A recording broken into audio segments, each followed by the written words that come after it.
Oop, hey, Hi. I'm gonna just see about sharing my screen real quick. Okay. Oh, man, people are early. Yes. Yes. We're also advertising the YouTube live stream link as well. Oh, we're on the live stream. Hmm. Yeah. Oh, hello, everybody on the live stream. Let me just see if I can share real quick.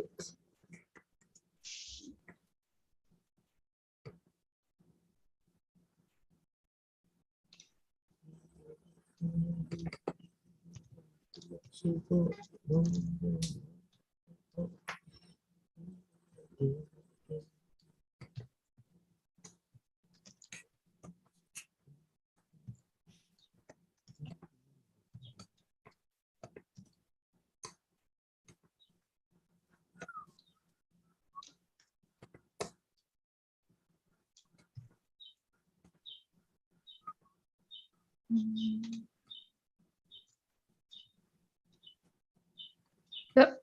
It's working. All good? Yeah. It's not. Yeah. Now it's in presentation mode. All right. Yep. Um, I'm gonna finish my lunch real quick. So I'm gonna be on mute. Okay. Me too. Sounds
Check, check. Is the volume okay? Yep, I can hear you. Great, thank you. Mhm.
Hello, everybody. We'll be getting started in a couple minutes.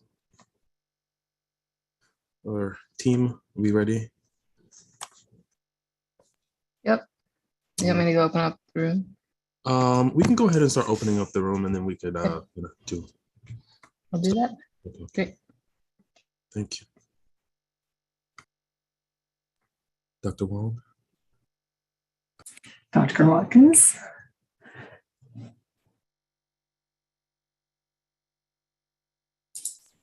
Hello, everybody. As you enter the room, we're going to get started in a few minutes. Just wanted to welcome everybody into the space. Happy Friday.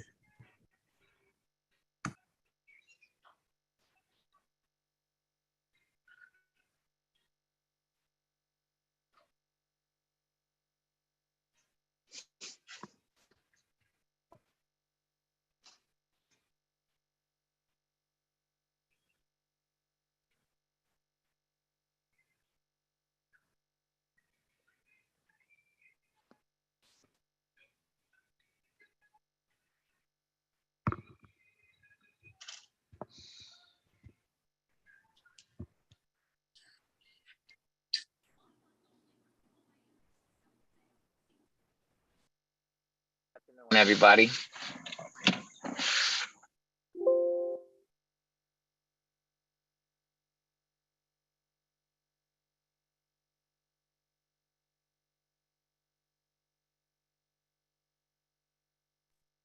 I typed in the chat, just welcoming everyone to the space. We'll give folks a few more minutes to log in. Wishing everyone a happy Friday. We'll get started soon. We'll introduce ourselves and introduce the space in just a minute.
Hello, everybody. We're going to get started in just a minute, just giving folks a few more minutes to log on.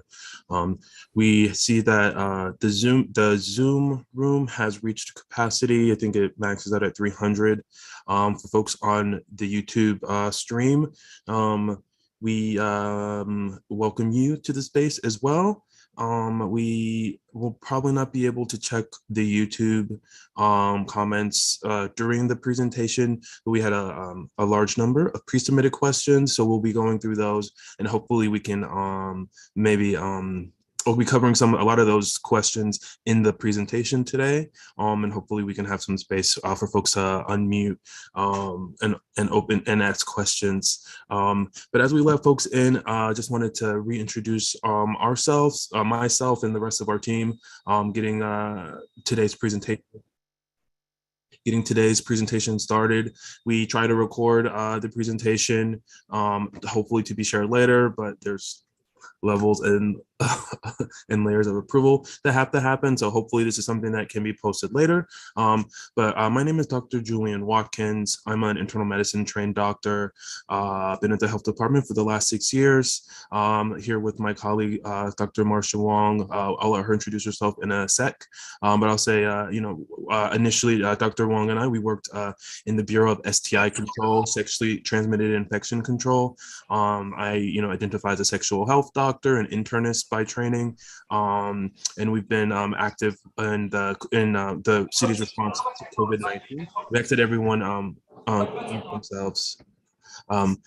We've been working on the COVID-19 response for the last 2 years. Some folks who may be familiar with these briefings, we set them up to bring city workers information during some of the early COVID days and answer questions. And so we're here today in that similar spirit to bring information to city workers and to highlight a lot of the work that a lot of our fellow city workers are doing in the health department to make these really nice presentations and get data and information available for folks. Dr. Wong and I are we are doctors by training. We're not policy experts.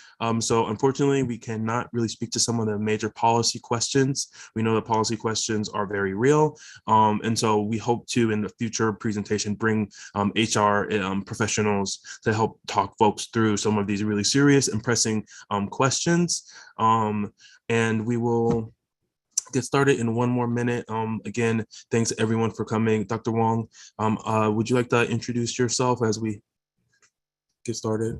Yeah, I'm sure. So I'm Dr. Marcia Wong. I'm also a physician by training. I train in internal medicine, pediatrics, and infectious disease. And I have 20 years of HIV experience that I bring to this response, as well as almost 10 years of sexual health experience. So I think we do represent quite a bit of experience here.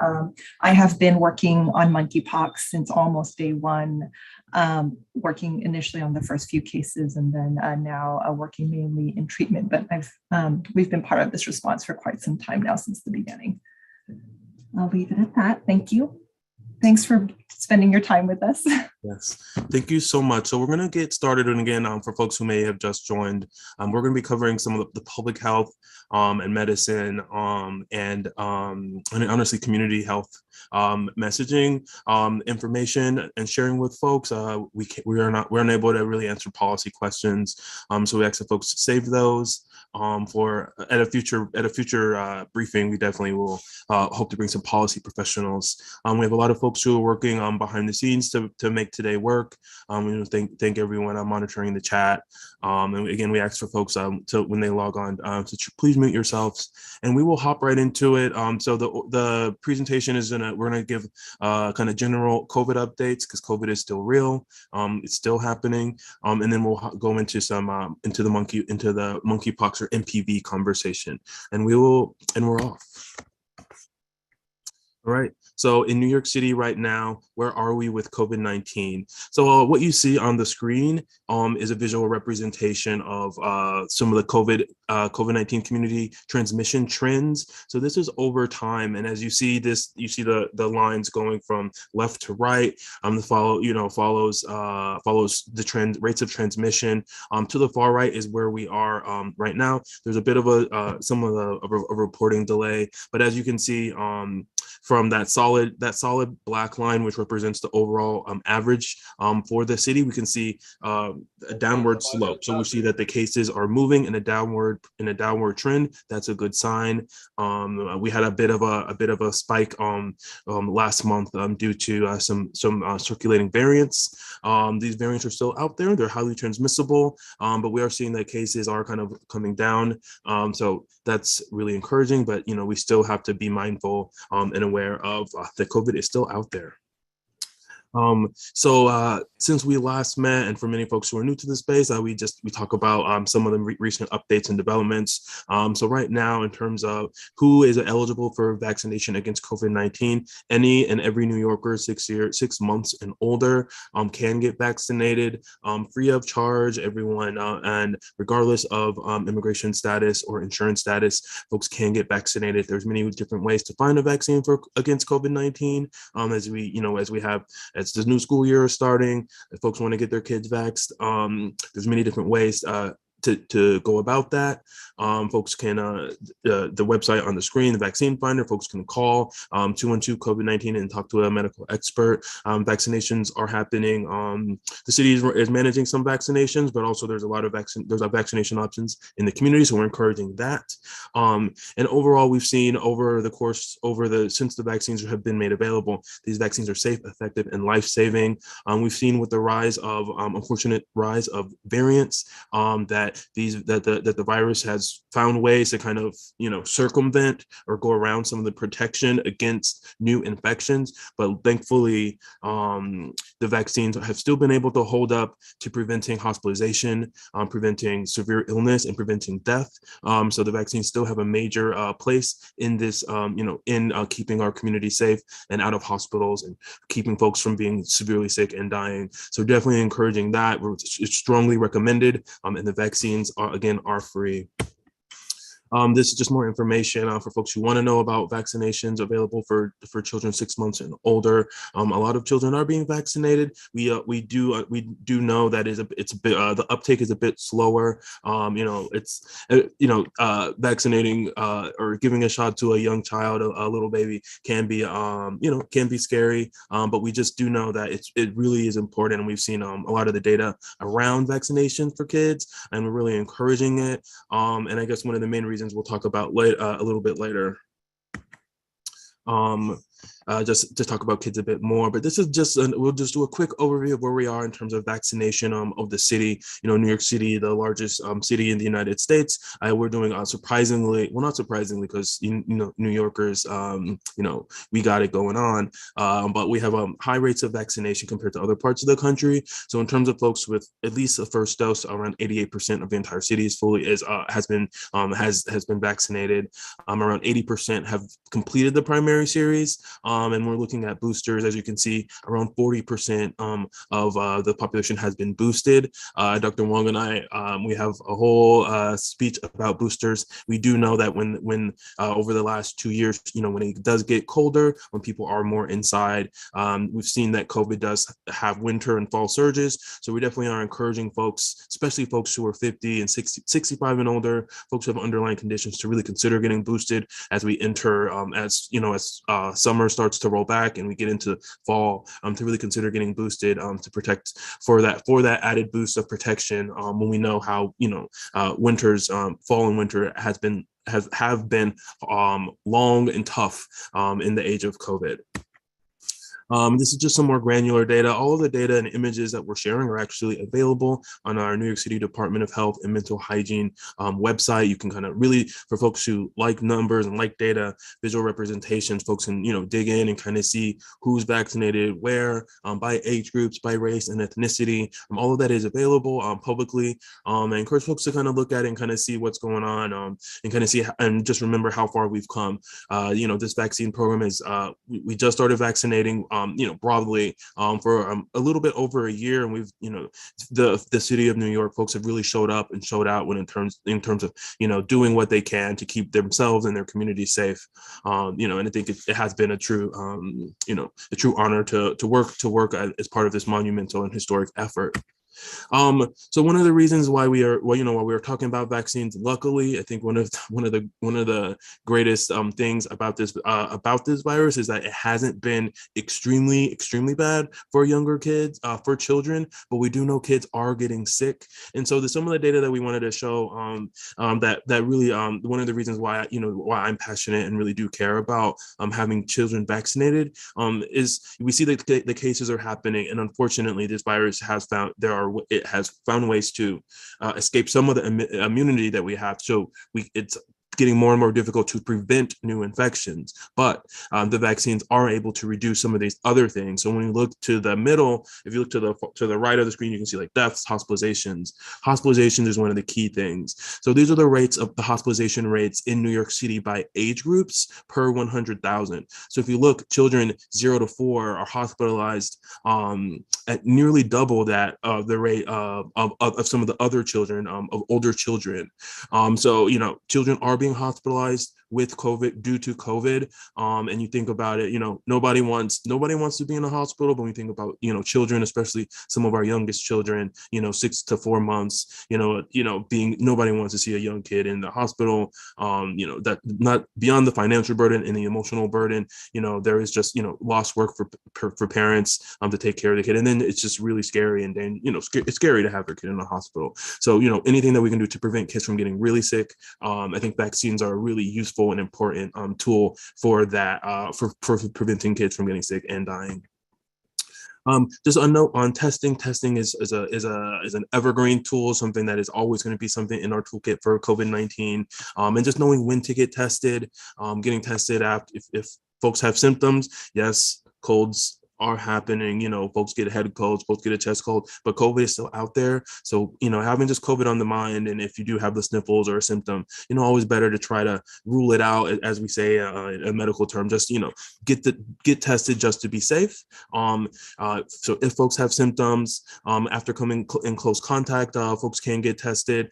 We see some of the guidance coming from the CDC and other places, which can change, but this recommendation for getting tested after close contact, I think really does still hold. And I think especially for folks who, who live with or take care of, or visit, folks who are older, folks who are at higher risk, considering, testing before seeing someone, is still a useful tool. Also, before and after travel, is another way, to make sure that, that folks, that you're safe and that you don't potentially expose anyone else if you are found to be infected. Treatments are available. We've come a very long way since the beginning of the COVID outbreak. Now we have antiviral pills. We have monoclonal antibody treatments.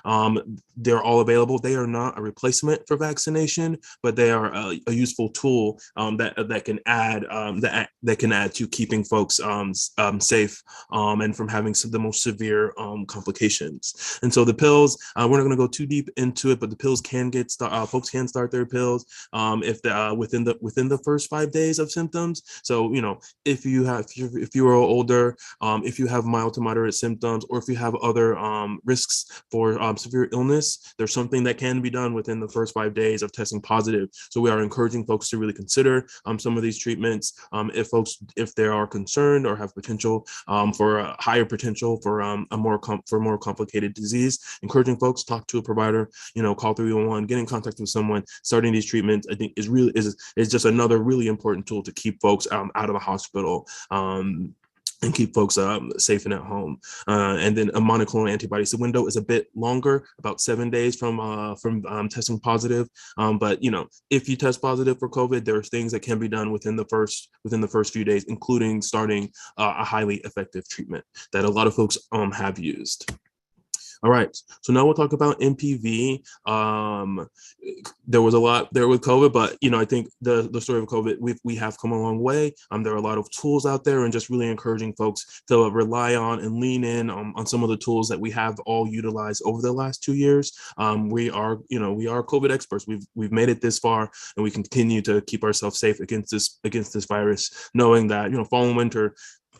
We've seen the last fall and winter. So really thinking about what it is our COVID safety plan for ourselves and our families as fall and winter are approaching, and including boosters and an awareness of treatments and other things. And also we come from primary care kind of backgrounds, thinking about some of the other things, making sure that we get our cancer screening, get all of our other screenings, make sure that all of our other underlying medical conditions are well controlled. These are all things that we can do to keep ourselves safe against COVID-19. Okay, deep breath. We are going to transition into MPV, or monkeypox virus. So what is monkeypox? So monkeypox is the talk of the town. Everyone's talking about it. We're seeing it and on the headlines. We're seeing it in the news. So it's a contagious virus that's named monkeypox. It's a bit of a misnomer, as folks may be aware or not. It's actually not. It's not a primate virus. It's actually has been found. The natural reservoir where it kind of has lived has been within rodents in Central and Western Africa. And they have in that region they had been experiencing an outbreak of monkeypox over the last few years, and very recently we've seen that we had spillover, and actually had the virus has found a stronghold in other parts of the world. So right now there are cases in over 80 countries where the virus isn't endemic, or where it hasn't been found normally over the last few years. The World Health Organization, New York City, and New York State have declared an emergency due to the rapid rise of the virus. And I think it's really important to note, over the last couple of weeks, the United States has become the nation with the largest number of cases. And when we look at New York State, at the United States, the jurisdiction that has the highest number of cases is New York City. So we are an epicenter once again. We know that, but we are. We are able to handle it. We're a strong city, resilient city, and we'll talk about what we can do to keep ourselves safe.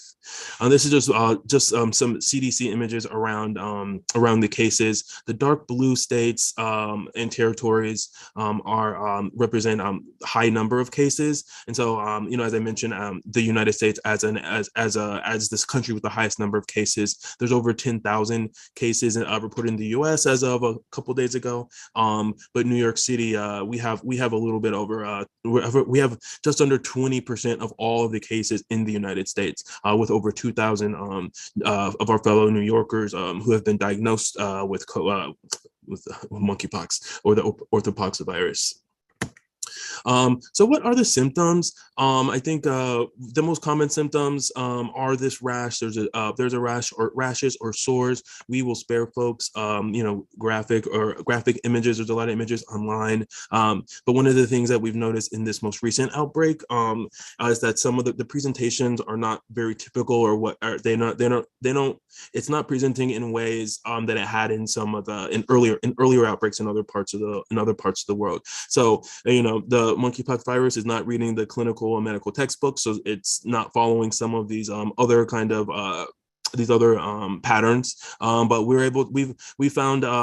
have identified some of the trends for this current thing, and we'll talk about for this current outbreak, and we'll talk about that. So the symptoms, there's this typical rash that can happen, or sores that can happen.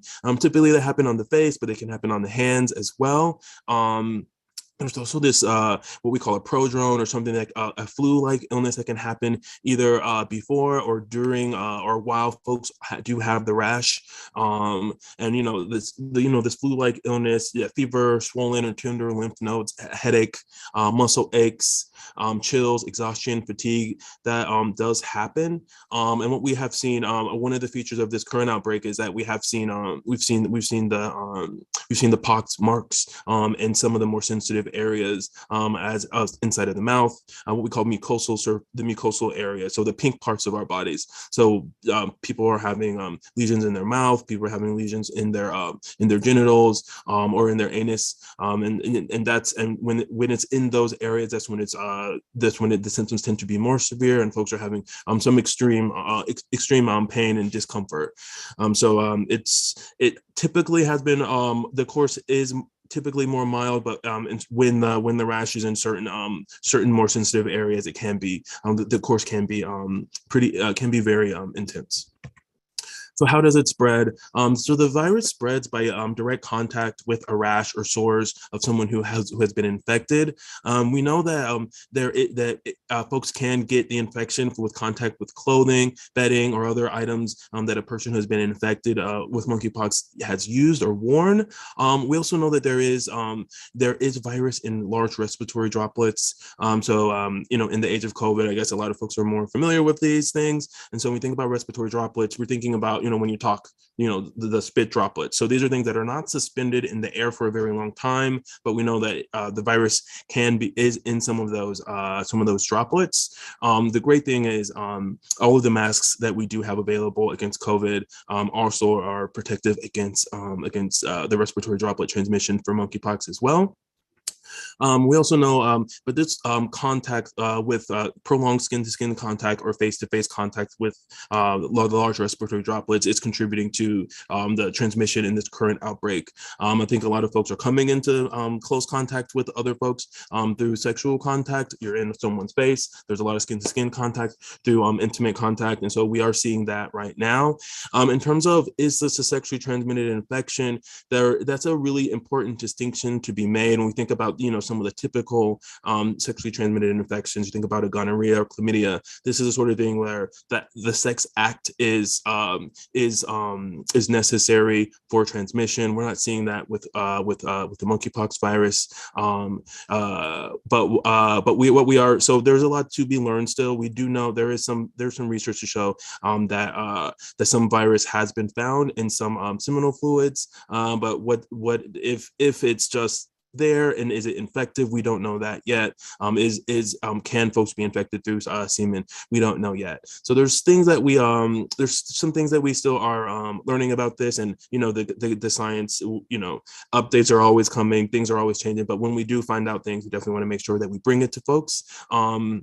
In terms of contagious, so the thing about this thing is some of the lesions, when they do develop, they can look like or appear like a lot of other kind of common skin findings. A lot of folks who get it in the early stages, early course of the infection may not know what looks like a pimple may actually be a monkeypox lesion, and so we do know that some of that is contributing as well, for folks unwittingly may have contact with another person before they can recognize signs and symptoms of an early monkeypox infection. And unfortunately, the disease course can take up to 4 weeks to heal. But when someone is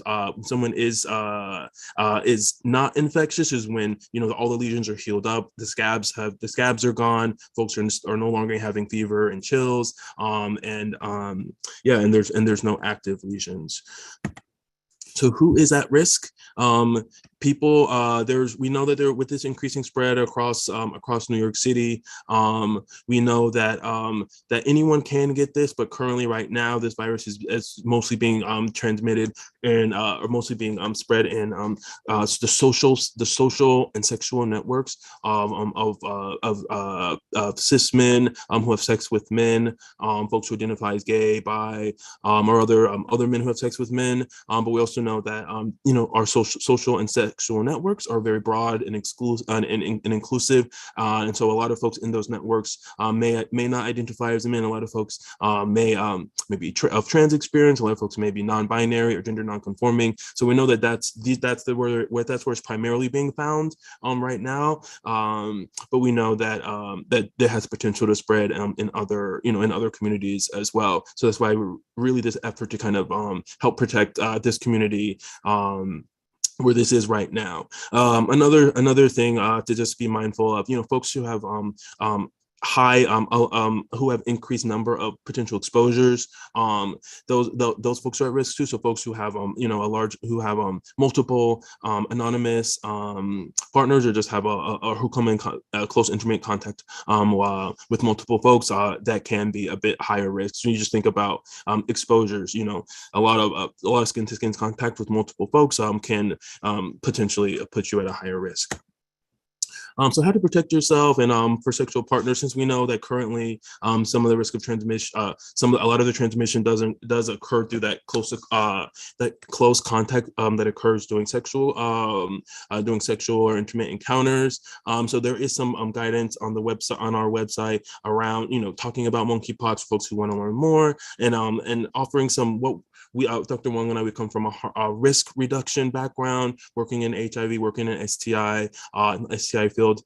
We know we operate in the real world, not the ideal world, and we know that folks are trying their best, living their lives, and thinking about ways that folks can reduce their risk. So we reducing the number of partners right now, especially if you don't know someone. There's folks can think about pods, think about other kind of things. Really avoiding places where we know the chances for spread are higher, and you can even casually kind of be in some certain spaces like sex parties or other circuit parties where folks may be in contact.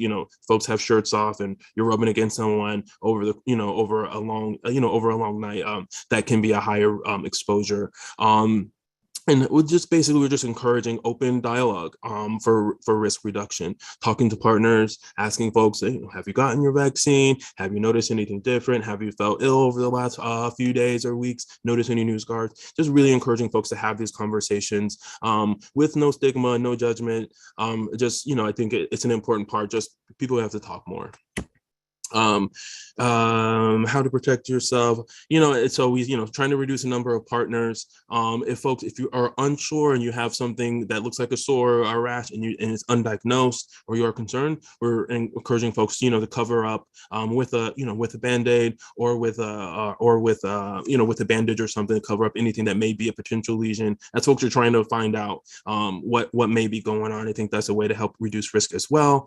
We also know that in the current outbreak with some of the folks who are getting monkeypox lesions in some of the mucosal surfaces, so in some of those pink parts, we are encouraging folks to really consider wearing condoms, using condoms as a way to help reduce some of the mucosal spread in the genitals or in the mouth, and discouraging folks using sharing towels, clothing, other kind of like fetish gear or sex toys, or even toothbrushes, washing hands, washing your gear, practicing good hygiene, consistent hygiene is another way to help reduce risk as well. So vaccine news. There's as we do know, well, I'm not going to make any assumptions. The supply of vaccine does not meet the demand right now.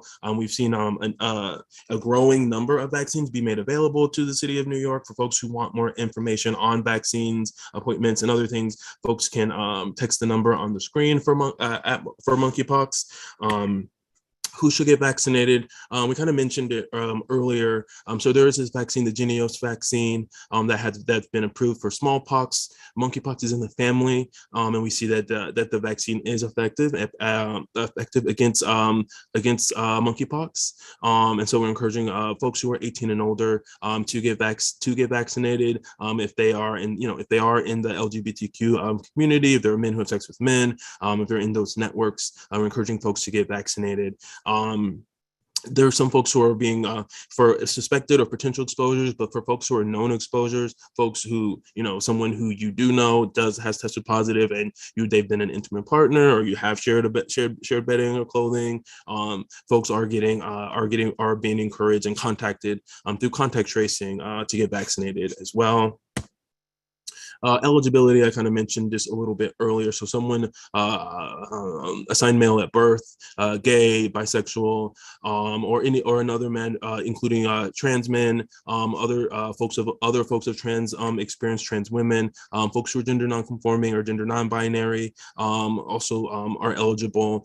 Currently, 18 and older is the eligibility for the vaccine, and folks who have had multiple or anonymous partners in the last 2 days. Those are the groups who are eligible for vaccine vaccine now. We hope to expand the eligibility later, knowing that some of the networks are more expansive. We know that there are a lot of cisgender women who are also in the networks too. So hopefully we can, as we get an expanded vaccine supply, we can expand eligibility. Folks whose partners have shown signs or symptoms of consistent with monkeypox should definitely get vaccinated. And we think about for folks who do meet folks online or in person who are maybe anonymous, really encouraging those folks to consider it, to consider getting vaccinated. And we think about, medical risk, who should get vaccinated. So it's folks who kind of meet all of these other criteria, and if they have risk for severe disease. So, folks who are in the community, folks who are in these networks who may have uncontrolled or untreated HIV, folks who may be being treated for, certain types of malignancy, or who may have other infectious, who may have other chronic illnesses that can affect their immune system, or folks who are on medication that can affect their immune system. But also, because this is a skin to skin transmission, a virus that's transmitted skin to skin, we have seen that some folks who have chronic some chronic derm or skin conditions are also at increased risk. So folks who have atopic dermatitis or just a chronic inflammatory skin lesions or eczema, those folks are encouraged to get vaccinated. You think about just inflamed skin that can be a bit open, just more pathways for the virus to get in, and more chance for complication. So that's around vaccine eligibility. There's vaccine clinics around the city. Multiple sites at the city sexual health clinics.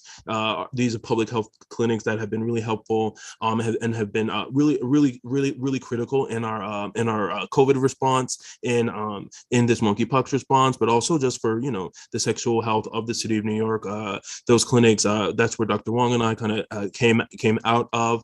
Really important sites, but luckily the landscape has expanded. There's a lot of other places that are vaccinating. We hope to get vaccines in providers' offices, and also hope to get folks other pathways to get vaccinated through community organizations. Working and partnering with community has been so important, and has been truly central to having an equitable response and reaching folks who are typically kind of seen as hard to reach. So that's been really encouraging. So right now, because the demand is so low, we've kind of we've adopted a similar strategy, like a delayed second dose strategy, so that we can get as many folks vaccinated with the first round, and hopefully get folks can complete their vaccination series when there's more supply. And the health department, we track the vaccine numbers, and we will be reaching out to folks to get their second dose. Okay, so what to do if you do have symptoms? I think the number one recommendation, if you do have symptoms, you do think that you have monkeypox, or you are concerned, the first thing to do, take a deep breath. This is something that has been around for many years. There are treatments available. This is something that there's a higher awareness or consciousness of this thing right now. So there are things that can be done. So take that deep breath and know that there are things that I can do to take care of myself and make sure that I'm okay, and that the people around me are okay. After you take that breath, now it's time to think about action. So if folks do have a provider that you can call, talk to, share your concerns, share what your potential exposures may have been, share why you're concerned about monkeypox. Even in a telehealth meeting, talk to a provider. If you do not have a provider, or you may not feel comfortable talking to the provider that you do have, call 311, and to be linked to a provider. Or there's also at the NYC Health Map, there's a lot of providers where you can find folks. We're definitely a lot of sexual health clinics and clinics that serve the LGBTQ community in the community have been really critical in the city's response, and folks have really been activated to learn as much about it, become these local experts, and treat folks, get folks in for treatment, vaccinating folks, and really have been a really important part of our overall of our bigger New York City response. So those are options out there. So after you've contacted the medical establishment to get an evaluation, to get screened or tested for this thing, the next thing is to really think about the protecting the other protecting others, protecting the community. So just like with COVID, if you have those symptoms, think about isolation, physical isolation, so that you don't, so that someone else doesn't get it. So staying at home, staying in your room, avoiding staying separate from other folks in the household, knowing that folks do have to leave to go for medical care or to get essential needs, just knowing how to even do that. So we're encouraging folks, if they, when they do have to leave, even if it's just for a walk of fresh air or to get some necessities, I'm encouraging folks, wear sleeves to cover up any lesions. If there's something on the hands or face, trying to make sure it's covered. Just with a simple Band-Aid should be enough. And wearing a mask when going out in public will be really important. And just trying to avoid any large crowds. And then I think the final bit is when you do get the contact tracing call, someone from the health department will call you. They may ask some questions about, who you've been around and number of sexual partners and other things. May sound really invasive, but contact tracing is what is a really old tool that public health has been using for decades. It was really useful and helpful in the COVID response. It's been helpful for syphilis, helpful for HIV, helpful for a lot of other infections, and it's central to our monkeypox response as well. So really participating when you do get that phone call from someone from the health department is all part of the process of trying to break these chains of infection. Care and treatment. So there's things that folks can do at home. There is a treatment that is available. The city, we've been advocating to make it even more easily available for providers. It's called Monkeypox. That's a trade name. There's a prescription for it that folks can get. It's a 2-week course of an antiviral. And then also just thinking about what can we do to help support folks and help with some of the symptoms that folks may be having. So for folks who have oral symptoms, folks can get, there are prescription mouthwashes, but there are over-the-counter mouthwashes and gels and other things that folks can use to help monitor the symptoms. As an internist, I will say it every day and all day: staying hydrated, drinking a lot of water, especially when folks are sick. Your body has increased needs, especially if you're having fever. You're losing a lot of water. Folks can get dehydrated really fast. Folks with oral symptoms who may have difficulty taking food or water in, that's a big concern. Also for folks, if folks are having lower abdominal pain or diarrhea, that's another way that folks lose a lot of hydration. Next, thinking about wound care. So if folks do have any lesions, making sure that folks keep them clean, keep them covered.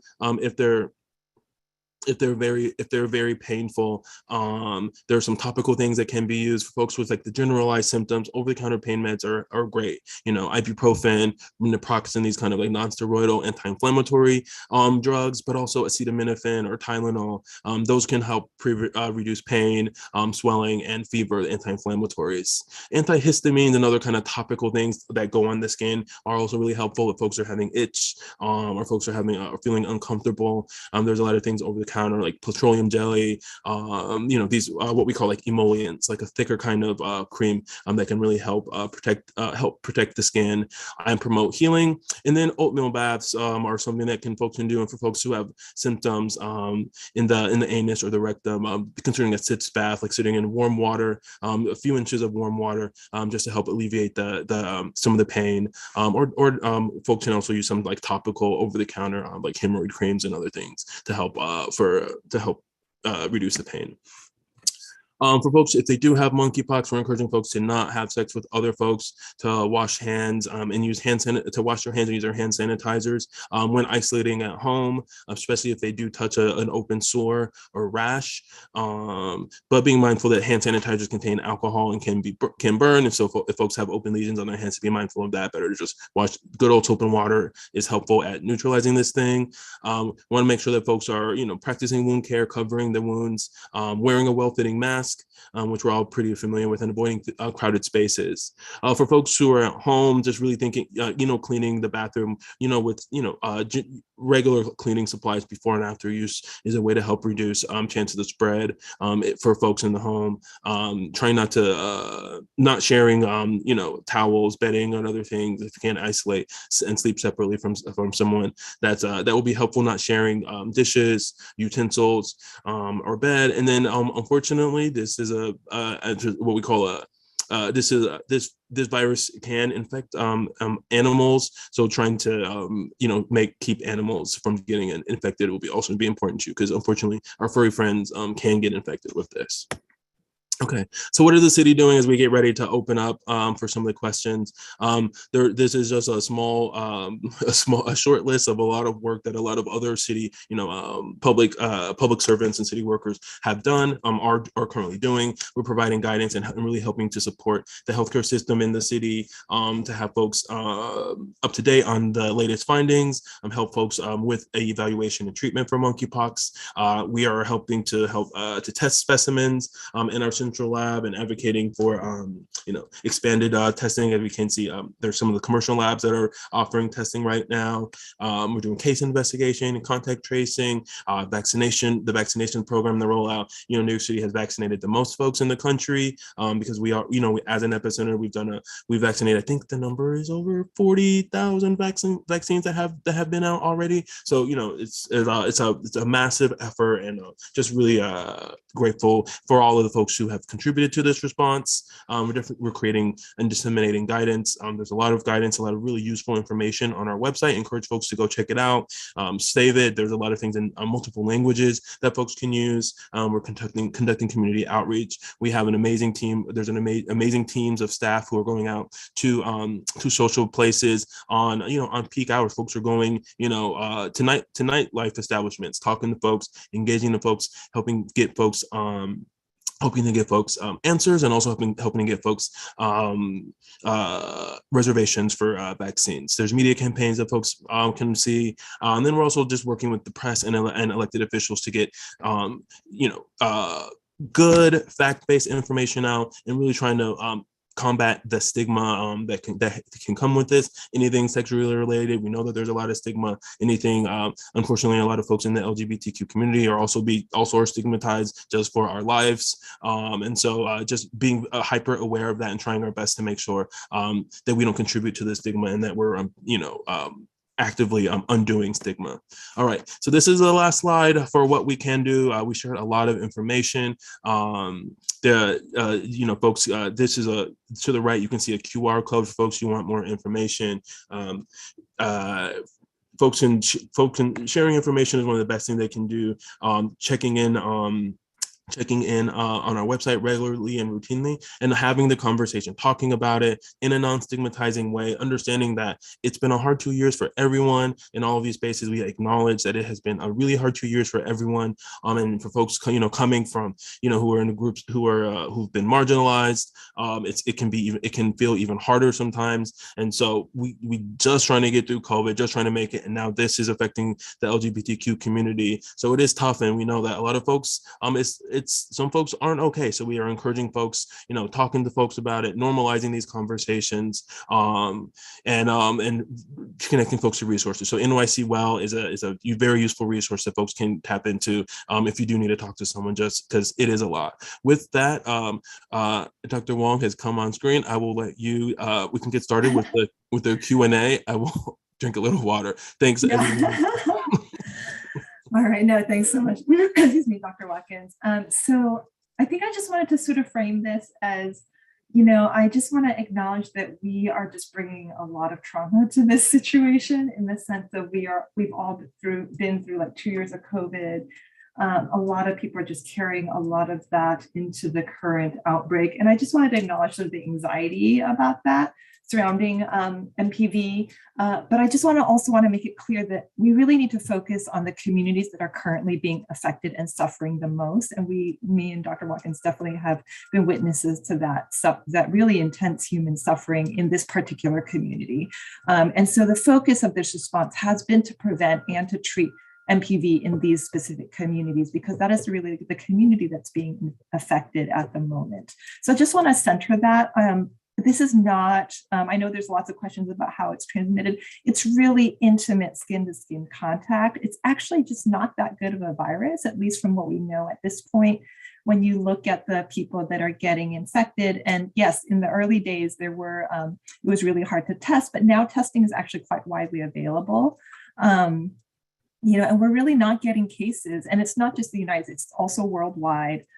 we're really not seeing cases of things like airborne or droplet transmission.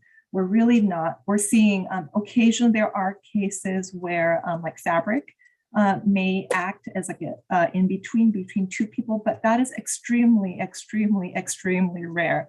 A handful of cases out of like literally the hundreds of thousands of cases we have worldwide right now. And so I just want to emphasize that really this is like very, very intimate and prolonged contact. And so I will say I have been riding the subway, I've been going to the office, you know, like I've been going about my normal life. So yes, I think to most of the general public, like it's not, I would just take a deep breath but also say that we really need to focus on the communities that are like really affected right now. And I think we have enough data to say, can it never ever happen? No, like nothing is ever 100%. But really, we're not seeing transmission, you know, or if there is transmission, it's extremely rare. So I just wanted to sort of alleviate some of that anxiety, touching a subway pole, sitting on the same bus seat as somebody who had it. I just think these are, is it possible? Yes. Is it like, again, extremely, extremely rare. And I think we can't live our lives as though, you know, these rare things are going to happen to us. So just to put that out there, totally understand this is new. There is a lot of anxiety. I will also say, just because this, you know, this is our first one of these, specifically for monkeypox, we probably cannot answer all the questions. I'm going to start with the pre-submitted questions and just answer as many as I can. We have about 15 minutes. We can extend this a little bit to go to the 2 o'clock. And whatever questions we can't get to, then we'll try to also address at the next one.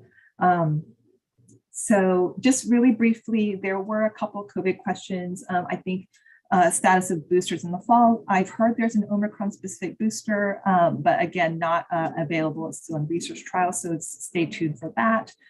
In terms of funding for that, I don't know. And in terms of this question of rebound COVID, rebound COVID can happen regardless of whether you've been on treatment or not. Certainly Biden and Fauci, this has been all over the news. We know that it happens in about 10% of cases where, you know, COVID goes away and then, you know, a few days later, the symptoms come back. If that's the case, if you get symptoms again, then yes, I would repeat a test and also re-isolate. And I would use a rapid test. There's no real like guidance on this that I've seen, but if you do test positive again, then I would re-isolate for 10 days. And again, it has to be a rapid test, not a PCR.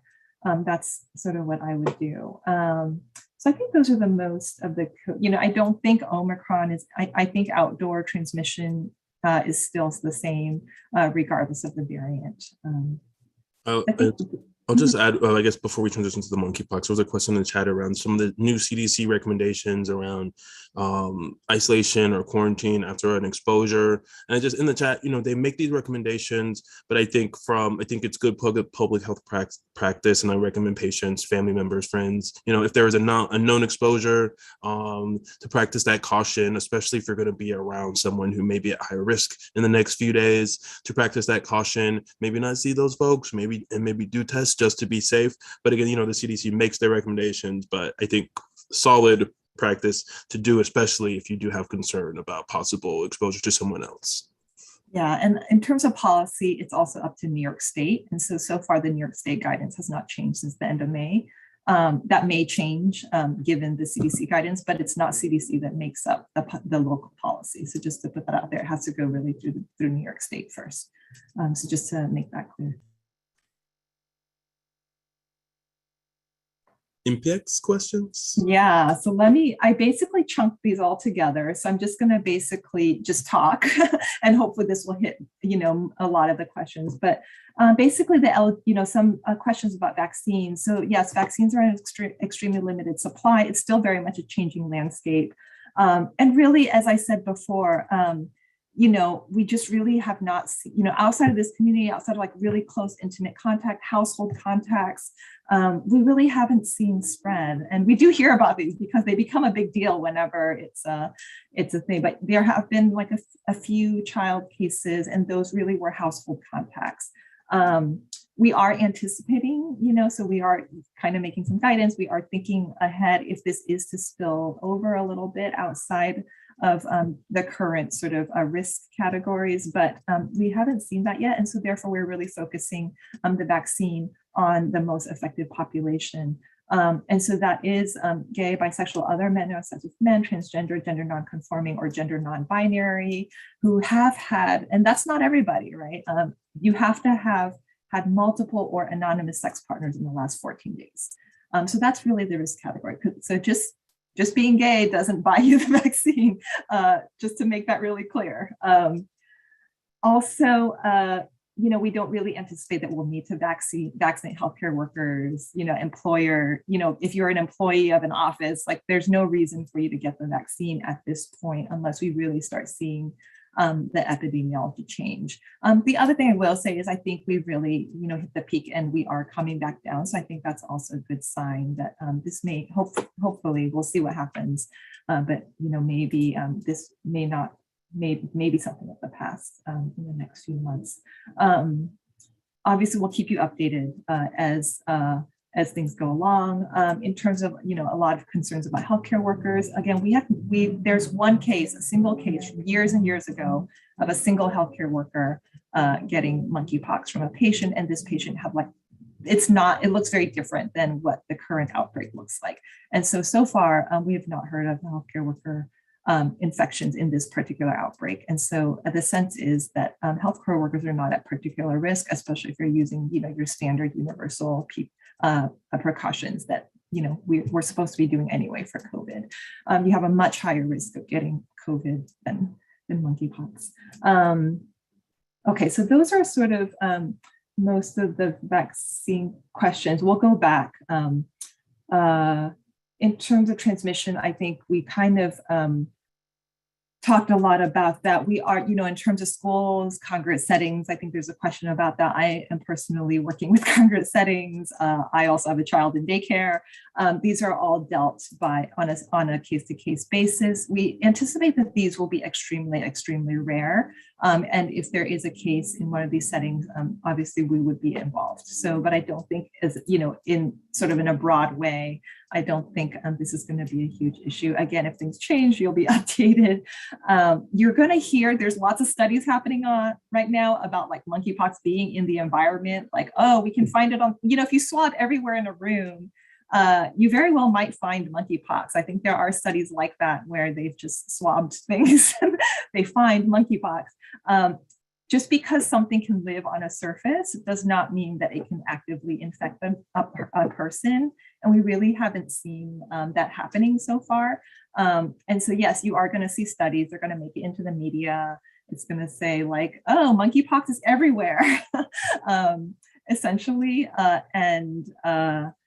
But that does not mean that it can infect somebody else. And the sense, that's where we really follow what we call the epidemiology, who are the people who are getting monkeypox? How are they getting it? And we just really haven't seen this catching it from surfaces. If that does happen, it's extremely, extremely rare. So I think that covers a lot of the transmission questions. So right now, there's been some questions about sort of a little bit of policy, but I think we can talk a little bit. But I will say DCAS just put out a document that I just saw today. I don't think it's quite publicly available, but I anticipate that it will be posted. I don't know if Carolyn, if you're able to post it, but I think DCAS did put something out regarding sort of how employers should, if they should find out. We're not mandating that somebody who has monkeypox tell their employer, and employers, I think in general, HR, really shouldn't be prying, I don't think. Again, this is very private. And there's also concern, the health department will not be reaching out to people telling folks that one of your employees has monkeypox. We feel that is, unless there's a real public health reason to do so. And again, because this is not it's not highly transmissible, we're really not reaching out to employers. And one of the reasons is also protection of an individual's privacy, as well as effectively telling somebody that their employee has monkeypox could essentially be outing somebody in a way that, they may not be ready to be outed in that way. So, so I think there's really a balance between sort of private autonomy and health privacy versus the real public health significance. And I think in this case, unless things change, the private autonomy, I think, is actually outweighs the concerns for public health safety. So I think I'll just kind of frame it that way. Okay, we have 5 minutes. Going back up. Julian, or Dr. Watkins, do you want to add anything to what I just said? You covered it. I'm just trying to answer some questions in the chat. There was a question about how do you stay safe from high touch surface? So if you're in the train, clocking in, opening doors, all of that, I recommend washing your hands or sanitizing in general. It's a good practice for protection against COVID, which is, I think, probably higher transmissible than monkeypox on these surfaces, but you have the added benefit of that, and also the added benefit of cleaning your hands after touching those high touch surfaces can protect against all the other things that are happening right now, especially cold and flu season as it comes into the fall and winter. Just thinking fall and winter, that's part of the COVID safety plan. That's all the safety plan. Good hand hygiene during these months is going to be really important, really helpful. I think that's it. That's it for that. Yeah. I think one interesting question that got put in the pre-submitted question was the issue of polio, actually. And I know people have been seeing in the news today that we are seeing polio in the New York City wastewater. So I think just right now, just really emphasizing, yes, there have been, there's been no cases that I'm aware of. This is not my area of expertise. We are being I mostly do COVID and monkeypox response at the moment. We could potentially bring, if this gets bigger, we could potentially bring one of the polio folks on. But I will just say that, really important to be up to date on your polio vaccines. That is 4 doses.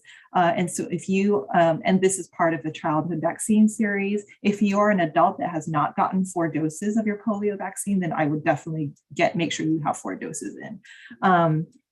So I think that's what I say. Right now, we have had cases of polio in Rockland County and Orange County, but as so far have not heard of cases in polio in New York City. But the fact that we are finding it in the wastewater is that, maybe they may exist, and we just haven't found them yet. Oh, yeah, great question about smallpox vaccination and monkeypox vaccination. So we actually do not know how long the smallpox vaccination, I don't know. I mean, I think people, I want to say in their 50s and 60s may have gotten a smallpox vaccination, like as a part of like their childhood vaccine series, back when smallpox was a concern. Smallpox and monkeypox are both orthopox viruses, so they're in the same sort of family of viruses. So there is thought that maybe the smallpox vaccine might protect you against monkeypox, but we actually don't have data on that. And the vaccines we are using are vaccines for smallpox. There's no specific vaccine for monkeypox. So we actually don't even know the true efficacy of the Jynneos vaccine against monkeypox. It's really a smallpox vaccine. With that said, we also don't think, we don't really know there's active data collection in people, who are getting the monkeypox vaccine, or maybe who got monkeypox. We are collecting history of if they've gotten smallpox vaccine before. We don't know, most people got this decades ago. What we know about vaccines, sometimes immunity from a vaccine can wane over decades. I've actually had a smallpox vaccine because I was doing some smallpox research when I was in college. But do I expect that to really protect me against monkeypox? I really don't, actually, because it's been 2 decades since I got it. But who knows? It might, So these are all questions we don't really know. But I think that's a good question. There's a lot of speculation. It might, but we don't know to what extent.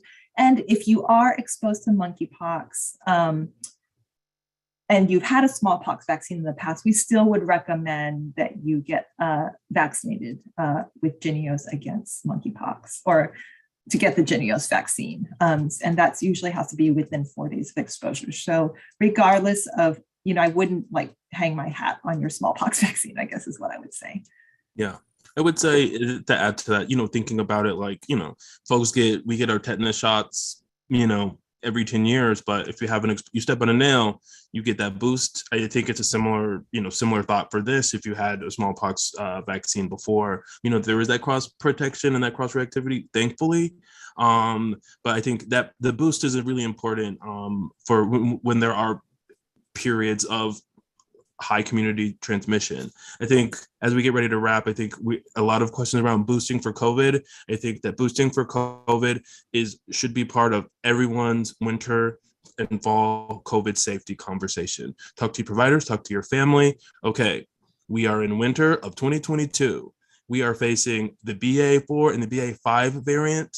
They're highly transmissible. These things are bypassing, some of the old immunities, but it's still really good at preventing hospitalization and death and severe symptoms. So the conversation around when to get that booster, I can't give like the specific timeline, but I would say depending on, your age and underlying medical conditions, sooner than later is probably better. But I feel like someone who may be in a more middle kind of risk range, maybe you could wait another month. But I think it's just knowing that once you get boosted, it does take a little bit of time to, to get the full benefit. But I think as long as we're having this conversation about boosting and finding a time that works for us with our providers and our families, everyone in our circles, we got to be thinking about boosters. Because I'm always concerned about winter. The last 2 winters have just been really tough. Yeah, I think I know we're 1 minute over, so this will be my last comment. But I think in terms of COVID boosters, just to know, again, we don't know what the Omicron, if there is an Omicron specific booster, we don't know what that's going to look like, what the efficacy data is. I will say the fourth dose, or like that second booster, it protected people for 2 months, about 8 weeks. So just to keep that in mind, in terms of timing of boosters, if you are eligible for that second booster, if you fall into the eligibility category, that immunity lasts about 2 months. That's why the recommendation was not quite as strong as it was for the first booster. So that's just something to consider. And, I don't have the answer to that question, whether or not you should get the booster or not. I think it's an individual decision that you make in terms of timing and if you should get it or not with your provider. We don't really know. I can't really speak to some of the situation at Rikers inspections, because that's it's a separate agency than the DOH. But when we talk about congregate settings, so places where a lot of folks are living in close quarters, prisons included, we know that those are high-risk spots, and a lot of the work that we do is for other types of congregate settings, but we do make recommendations and try to support, I think it's Correctional Health, who is managing what's going on in Rikers. We can inspect, but we don't do we're not doing like the medical kind of stuff. That's something different. And with that, I'll just thank everyone for joining us in today's presentation. We'll have another one in 2 weeks. We hope to bring more information, more details. We hope that we have new things to tell folks. We hope that that we can share even broader range of vaccine availability, broader range of eligibility, and hopefully we can bring some good news about rates of monkeypox going down in the city. We thank you all for coming. We wish you all a very safe and happy, mid to late summer weekend. Stay hydrated, take care of yourselves, be kind to each other. And remember, if you're not feeling okay in terms of, your mental health, it's okay to not be okay. This has to be a part of the conversation. We are a community. We watch out for each other. We got to take care of each other. And the only way we get through any of this is with each other. We got to watch each other's back. So thanks so much, Dr. Wong. Thanks so much, everyone, for tuning in, and everyone working behind the scenes to get this happening. Talk with your friends. We want to keep this going. We'll be back in the next 2 weeks. And yeah, thanks again for everything. You guys take care.